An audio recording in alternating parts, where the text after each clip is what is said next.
জানলে অবাক হবেন পুরীর জগন্নাথ মন্দিরের রান্নার রহস্য, যেখানে কিনা স্বয়ং মা লক্ষ্মীর নির্দেশে রান্না করা হয়। কাঠের উনুনে রান্না করা হয় এবং একটি মাটির হাঁড়ির উপরে পরপর 7টি মাটির হাঁড়ি বসিয়ে রান্না করা হয়।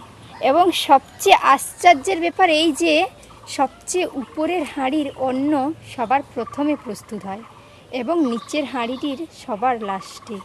এছাড়া প্রতিদিন 1 লক্ষ থেকে 2 লক্ষ বা এর বেশি মানুষ যদি প্রসাদ গ্রহণ করে, প্রসাদ কোনোদিনও কম পড়ে না। এমনই জগন্নাথ দেবের লীলা। জয় জগন্নাথ, জয় শ্রীকৃষ্ণ। জগন্নাথ দেবের লীলা সবসময় আশ্চর্য হয়ে থাকে এবং যা মানুষের মনকে বিচলিত করে থাকে এবং মানুষের মনে ভগবানের প্রতি ভক্তি এনে দেয়। এমনই জগন্নাথ দেবের লীলা শোনার জন্য অবশ্যই আমার পাশে থাকুন এবং বলুন ভক্তি সহকারে জয় জগন্নাথ।